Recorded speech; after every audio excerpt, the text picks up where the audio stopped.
à toutes et à tous. Aujourd'hui, en France Info, 1er avril 2026, nous nous souvenons d'une époque dure et frappante qui a marqué l'histoire. Nous allons parler sur le coup d'État du Brésil, le 1er avril 1964, et son processus démocratique. Nous aborderons une question centrale. Quels sont les facteurs qui ont influencé la transition démocratique du Brésil après la dictature militaire? Nous allons nous intéresser à un moment clé de l'histoire du Brésil, la fin de la dictature militaire et la transition vers la démocratie. Nous allons réflexionner sur les facteurs qui ont influencé la transition démocratique du Brésil après le coup d'État de 1964 et la dictature militaire. Pour comprendre cette transition, il faut revenir au 31 mars 1964. Ce jour-là, l'armée brésilienne renverse le président élu João Goulart, où les militaires justifient leurs actions en affirmant vouloir protéger le pays d'une menace communiste dans un contexte de guerre froide et avec le soutien des États-Unis. Le maréchal Castelo Branco prend le pouvoir. La constitution est suspendue et les libertés publiques sont restreintes.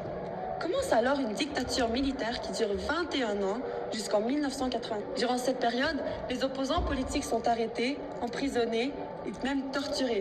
Dans une première partie, entre 1968 et 1973, le pays connaît une forte croissance économique.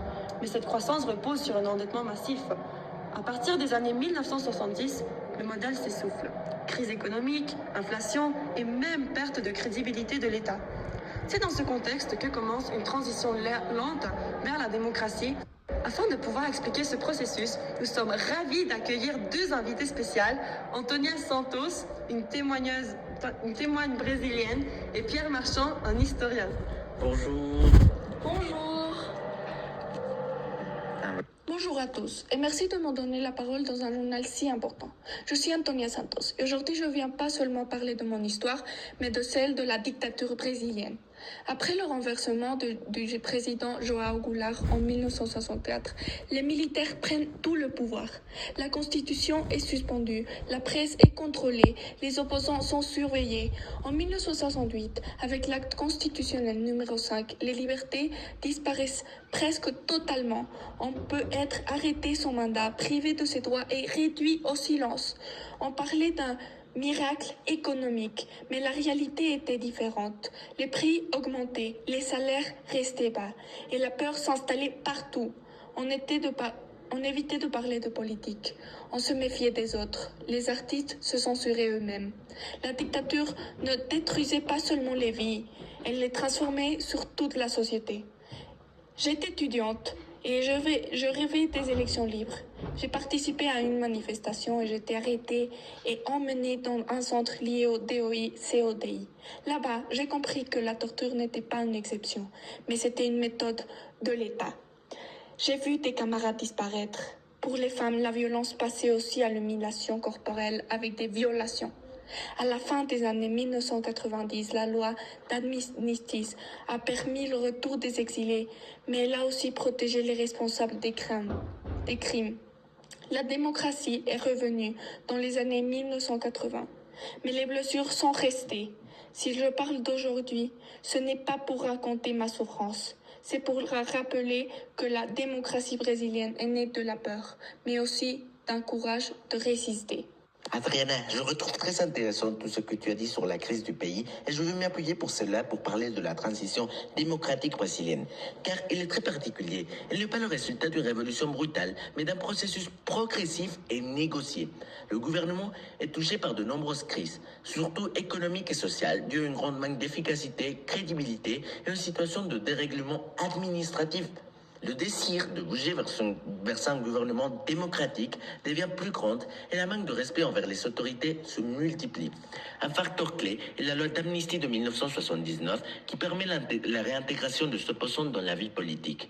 Peu à peu, le pouvoir devient plus inestable par des mouvements qui se multiplient comme celui de Tortura Nunca Mais, Sembra Terra ou Diretas Já. Un autre facteur décisif est l'émergence de leaders politiques capables de négocier la sortie du régime.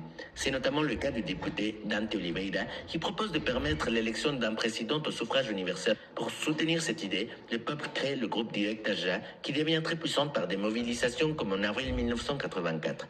Après le développement des élections, Tancredo Neves, qui est une figure majeure du mouvement Diretas Já, est le représentant d'un futur rassurant pour les militaires, mais surtout pour le peuple.